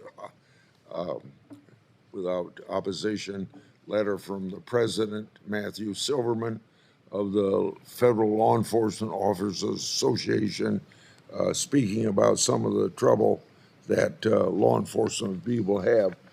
Senator Hawley's going to chair the committee. Senator Graham, you go ahead. Thank you. Thank you very much, gentlemen. I appreciate what you do for our country and all those like you out there. So I want to associate myself with Senator Whitehouse. I think we need to get to the root cause of funding and all the shadow organizations that actually benefit drug cartels. You all agree with that, right? The money laundering is real. Senator Badia's concerns about drugs, arms coming from America into Mexico, arming the cartels, that's very real. I'd like to do something about that. But my question is, do we have a willing partner in Mexico?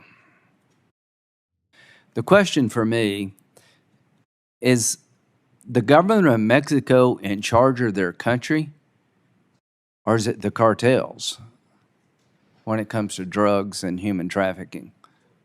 What would you say, Mr. Stevens? Thank you for your question, sir. Currently, Mexico is being a good partner with us. They've increased our transnational criminal investigative unit footprint there, which allows us to take investigations that are occurring on U.S. soil and expand them into Mexico, helping us better identify Why are the cartels so strong in Mexico? I mean, is it fair to say that there are parts of Mexico they control completely, Mr. Perez? Thank you, sir. Again, I'll go back to my earlier comments that there is obviously corruption is prevalent down there. There's areas where... How much of Mexico is under cartel control? I don't have any numbers, sir. Part of our mission down there, sir... 10% of the country, 20%? I can't comment on that, sir. I Okay. can tell you that part of our mission... Can you get back with me about it? Yes, sir. Mr. Allen, why is it such a problem in Mexico? You know, he talked about corruption. Is the government serious about dealing with cartel problems in Mexico? I think historically that's been one of the biggest obstacles that we faced. Is it changed dramatically? We do have optimism that it is changing, sir, yes. Okay. Well, that's good. You get back with me. Do we know where there are fentanyl labs operating today? I don't have that information with me. No, I mean, you have to pinpoint it, but is it fairly well known where some of these labs are? We routinely receive like informant information and reliable information. Is that right, that Mr. tells Stevens? us where these fentanyl labs are at, yes. Yes, sir. I know we have some information. As I indicated previously, we had one of the largest seizures in Mexico's history of pressed fentanyl of 1.5 tons, and that was related to information we provided to them. We've also identified... You provided it to them? Yes, that is correct. Okay. Mr. Perez, has there ever been a joint operation between the United States and Mexico where we partnered with them and went into Mexico to take down a drug lab? Yes, sir. I'd say we've partnered with them more in the intelligence piece. Obviously, Mexico's... No, I'm talking about going down and actually taking the thing down. Where we are physically there conducting operations, sir, I'm not familiar with any. So how many people a year die from fentanyl poisoning coming from Mexico, Mr. Allen? Fentanyl poisoning itself, tough to say. The number of people that passed away in 2023 from drug overdoses and drug poisonings was about 107,000. Approximately 70% of that is related to fentanyl, sir. Okay, so that's a lot of people, right? It's more than Vietnam, Afghanistan, and Iraq combined. Just hear what the gentleman said. It's more than all those wars combined. President Trump talked about using military force against drug cartels. Do you think that would help, Mr. Allen? Sir, I can only speak for my position as Special Agent in charge of L.A. Okay. Those are decisions made at the Department of Defense and DA headquarters, and I'm not prepared. So he's openly talked about taking down some of these drug cartels and laboratories by using military force. I would encourage him to keep thinking that way. Generally speaking, is Mexico the problem or the solution, the government, when it comes to drug cartels? Mr. Allen. I think they're in a unique position to be both. Well, generally speaking. Generally speaking, that's where it comes from, sir. So that would be Mr. Stevens? I agree with the same comment. I think they're uniquely positioned to be both. But are they more the problem or the solution? I think they can be both. No, that's not the question. You got to pick. Do you know? I would say right now they're a solution for us. They've been actioning our information. We've provided them. Okay. Mr. Perez, do you agree with that? Yes, sir. I agree with that, and their cooperation is the solution. I will also say that many... So you think the Mexican government is providing solutions to the cartel problems?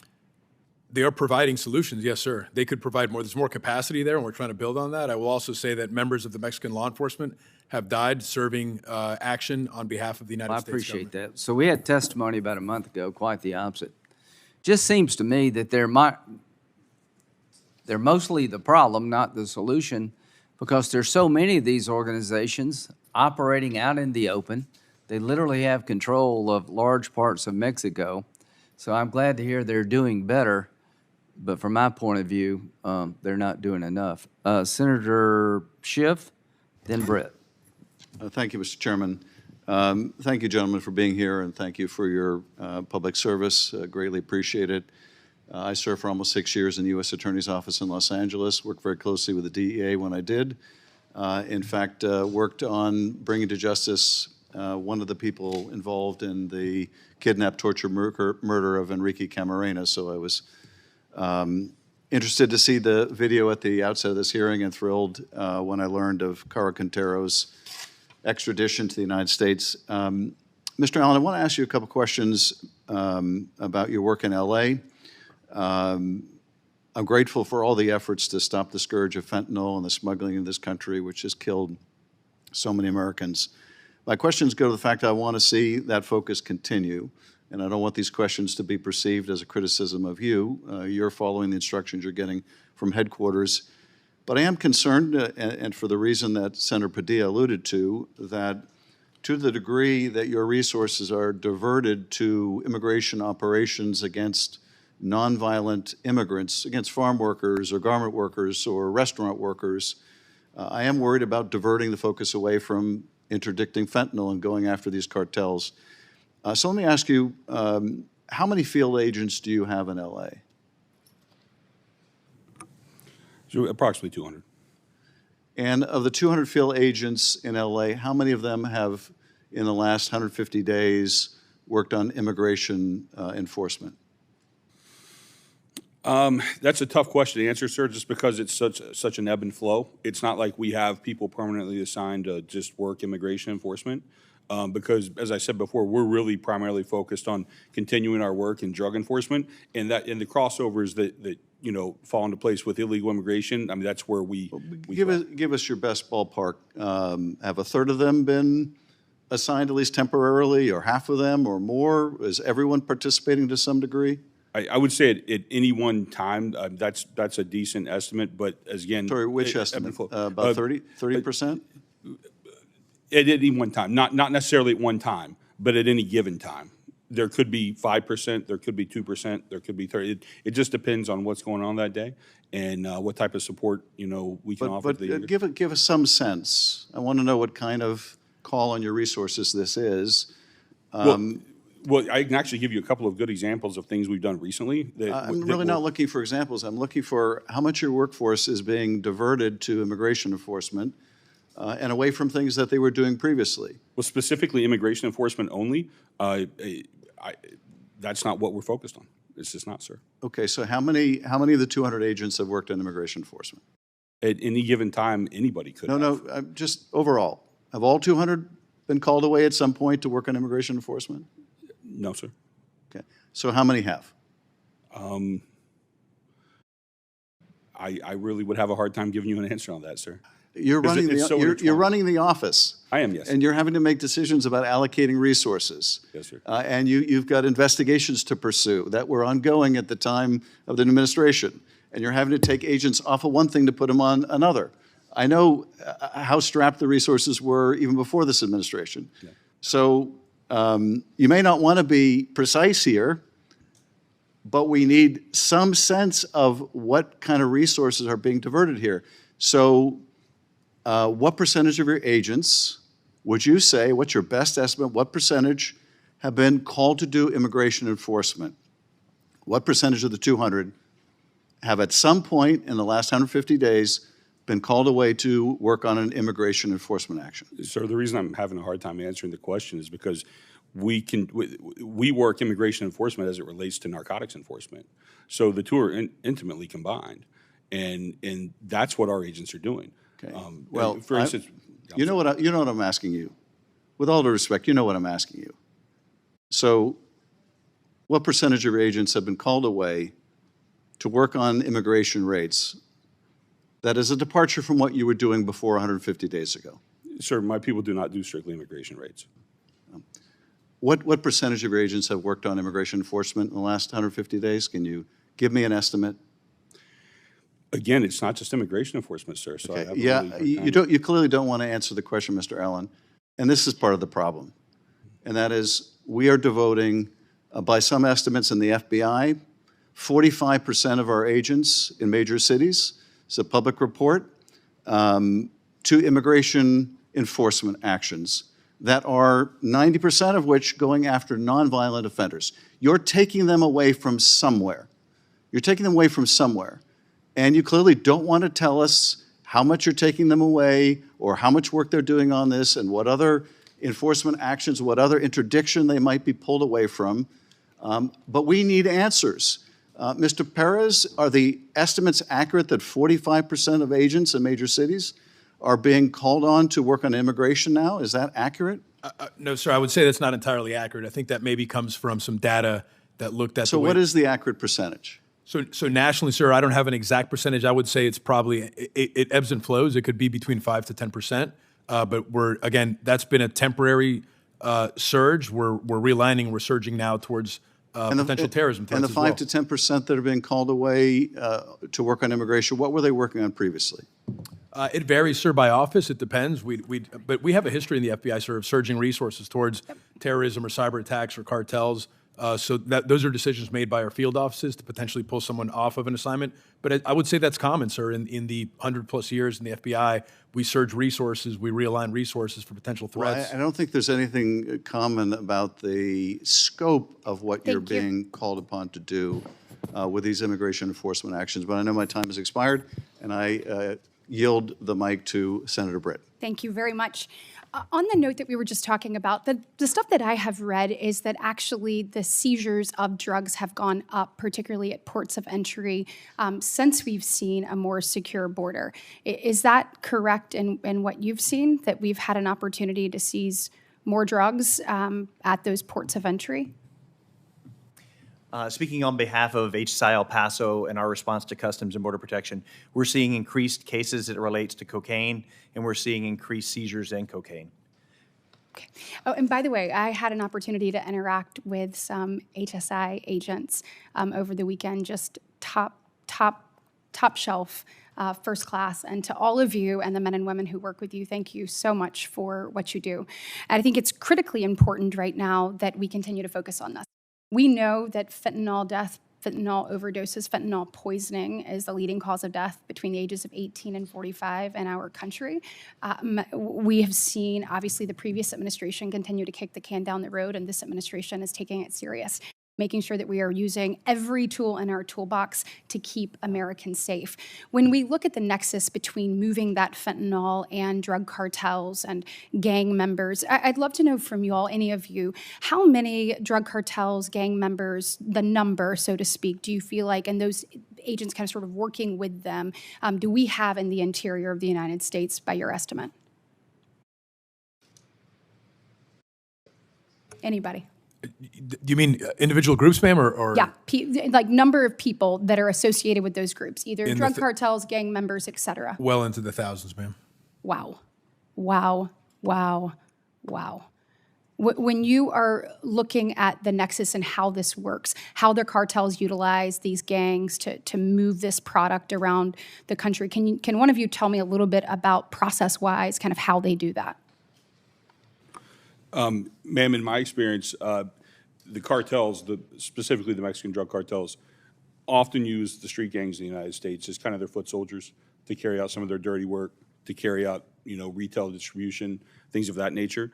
I think, and I know I don't mean to sound like a broken record to keep going back to the Homeland Security task forces, but one of the things I think that's great about that and helps us address this problem is it allows every agency to bring their expertise to the table. I would reference, FBI's expertise in dealing with violent street gangs and that nature, HSI with the ports and with the chemicals, DEA with our expertise in cartels. I mean, I think we bring it all together to fight this fight. And we really appreciate you all working together, utilizing your strengths to make sure that we're putting the American people in a safer and stronger position. And I commend President Trump and his administration for making this a priority. When you're looking at the supply chain of how this works, obviously we've talked a lot about China and China's role in these fentanyl precursors and coming here. Is there anything that we need to be doing to be more disruptive to that supply chain from your perspective? Thank you for your question, ma'am. In HSI El Paso, we have one of our agency's national initiatives, Operation Chainbreaker. And we are looking at pill presses, pill dyes, molds that are being imported in. Obviously, you mentioned the precursor chemicals. The De Minimis Act is really hurting and harming us right now because anything under that $800 threshold is not being subject to search or customs inspection. So that allows these parts and pieces to come in. We're seeing significant numbers of pill presses, dyes that are being brought here. We've, as part of Operation Chainbreaker, we've found over 50 labs set up here in the United States that are now producing fentanyl. Wow. Okay, when we're talking about China, obviously everyone that's been well documented. DEA more recently mentioned India. Are there other countries or bad actors that we need to be kind of putting into focus here? India is really the only player I think that comes up on the radar besides China. But let me be clear, like at a much smaller scale. Okay. I mean, our focus is definitely needs to be on China. And as we look at what's happening across the country right now, what do you think the next fentanyl may be? Are you seeing something that is bubbling up and you feel like has the unfortunate opportunity to kind of catch hold here in the United States? And then if so, what can we be doing to be vigilant to warn that off? I think, ma'am, one of the more emerging threats is not necessarily a new drug itself, but the combination of drugs. For instance, people have been taking xylazine, which is like a veterinary drug, and mixing that with fentanyl. Why that's so dangerous is it basically cancels out the effects of Narcan. So it's because it's not a synthetic opioid. We've had some pretty good, the public has had pretty good success with Narcan in reviving people and bringing them back from the brink of overdose. But when you put outside things into it as an adulterant to cut it, all in the name of profit, it cancels that out. So it's very dangerous. Absolutely. And last thing, what should we be doing to better target the financial networks that aid and abet the cartels, including their operation and presence here in the United States? I would just ask for continued accountability from any type of financial institutions, right, that provide resources that can be exploited or when folks are complicit, but just additional support to law enforcement to abide by lawful process and things that we need for some clarity. Well, thank you, and thank you again for what you do. On behalf of the chair, Senator Tillis, thank you, Senator Tillis. We had to do a chair transition there. I'm not going to cover most of what's been covered in the hearing. I think my colleagues have done a good job. I do have one question that relates more to marijuana trade. I want to go down this line of questioning. First, what insight do you all have with the cartels still growing and distributing illicit inputs that are getting into the state legal supply chains? Do you have any intel on that? The cartels are still very much involved, sir. Very much involved, and I mean by involved by a lot. And this is, but it's a little bit different now because it's not necessarily dealing on the street, but it's having inputs going into what become legally available products in the states that have legalized marijuana or cannabis extracts. That's what I'm getting at. Mr. Perez, were you about to say something? Sure. Now, just to add to that, for cartels, we've seen timeshare fraud cases. So they continue, just because marijuana is illegal, maybe, or illegal in certain places, cartels are going to continue to find ways to make money regardless of whatever the environment is. Yeah. It just seems to me that I've tried to keep pounding the table and saying, folks, those of us who were not necessarily eager to legalize pot have lost. The majority of states have legalized it at some level or another. I don't really have a whole lot of emotions about it personally, but for the fact that I don't think we're regulating it properly, and I do believe it's just become another distribution channel for the cartels. Now I want to talk about something a little bit closer to home.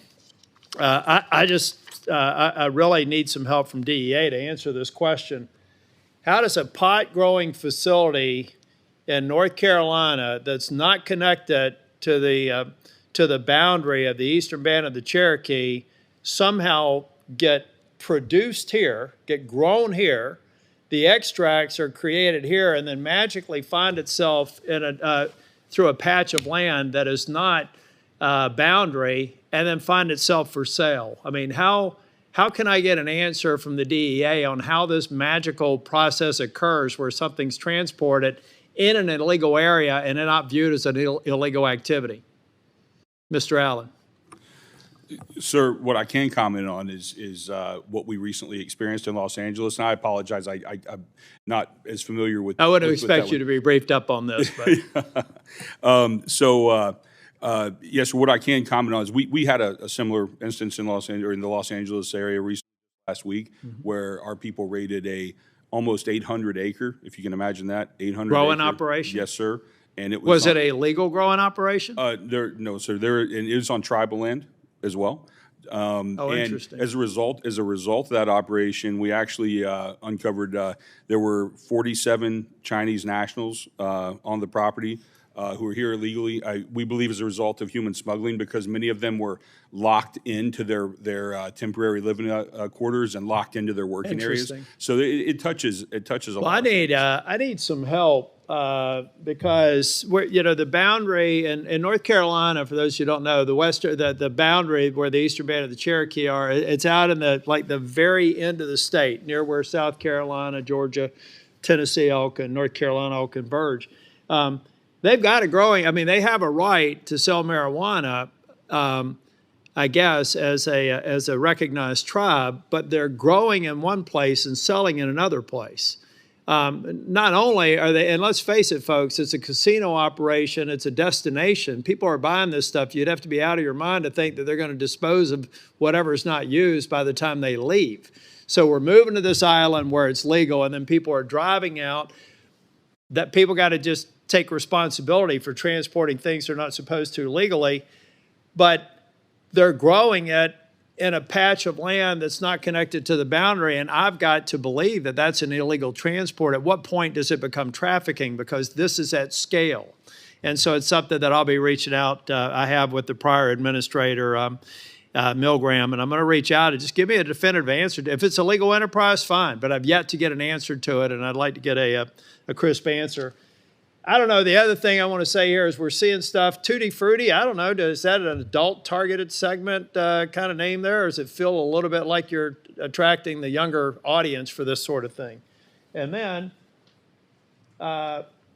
maybe you are, because the chief of the Eastern Band of the Cherokee is saying kids are getting testing positive for pot. So I wanted to use this here. I get the other part. The last thing I want to leave you with, I'm worried. I mean, we've got to get this under control. We have to realize that pot is going to be legal in this country in one form or another in virtually every other state. We can either figure out how to regulate it by putting a U.S. Department of Agriculture regimen in, an FDA regimen in, the same way that we do with alcohol and tobacco, or we're going to get way down the road without control over inputs. And the next thing the cartels are going to do is figure out how they can put other in the race for potency. Once they run out of how you can actually do this through the plants, they're going to figure out some way to make this more potent and more deadly. And I feel very strongly that we need to have a separate meeting about how do we create a construct that if states want to opt into, they can, not make it legal federally, or this is getting out of control. And this Eastern Band of the Cherokee anomaly is one example of what happens when Congress fails to act on something that I think it's time for us to act on. On behalf of the chair, Senator Hawley. Thank you, Mr. Chairman. Thanks to the witnesses for being here. Thanks for the excellent work that you're doing. Fentanyl has been a major topic of discussion today, rightfully so. Fentanyl accounts for 70% of the drug overdose deaths in the United States. It's the leading cause of death, fentanyl is, in my state, the state of Missouri, for individuals over the age of 18. And we don't produce it in Missouri. It comes to us from across the border. It comes by the truckload, it seems, these days. Every community in the state, every school in the state is awash in fentanyl. And what I'm particularly concerned about are the latest efforts of cartels to send rainbow fentanyl into our borders, across our borders. I'm sure, Mr. Perez, you're familiar with this, the phenomenon of rainbow fentanyl, which is made to look like a candy. In fact, obviously, it's an extremely deadly drug. Yes, sir, generally familiar with it. Is it safe to say that the Mexican cartels are using rainbow fentanyl as a deliberate attempt to drive addiction among young people, among kids and young adults? Yes, sir. I would say they're using fentanyl in general, regardless of who they're trying to addict. Yes, sir. So here's the next thing that concerns me is that we've got the effort by the cartels to use rainbow fentanyl. We've got the effort by the cartels to target kids, and they're doing it more than they're selling it in ways other than just the classic back alley deal. They're using now social media apps in order to sell fentanyl. Let's take a look here at one example. This is from the big tech platform Snapchat. Snapchat's one of the worst offenders here. The Snapchat's platform, as you may know, features disappearing messages, anonymity. It also has real-time mapping features that make it easy for drug traffickers to access clients and especially young people. Snaps are often accompanied by code words and emojis that are designed to evade detection by law enforcement. In February of this year, a mother, Bridget Noring, sat where the three of you are sitting and testified. She lost her child, by the way, her 19-year-old kid, lost him to a fentanyl overdose after he got fentanyl through a Snap message. And she testified, sitting where you're sitting, that she went to Snapchat. She alerted them to the kind of snaps that they have got that are posted on their platform. And she testified, here, this is the quote now, the first three things out of their mouth, meaning the Snap CEOs, were, number one, we have no idea this is happening on our platform. Number two, as parents, you should have been monitoring your child better. Charming. Number three, you can't sue us because we're protected under Section 230. Now, my question to the three of you is, wouldn't it be a big help to your efforts and to our efforts as a country to stop the flow of fentanyl and other illegal drugs into this nation and from flowing into the hands of our kids if we shut down these platforms from selling and offering drugs and being a major platform for drug traffickers? Mr. Perez?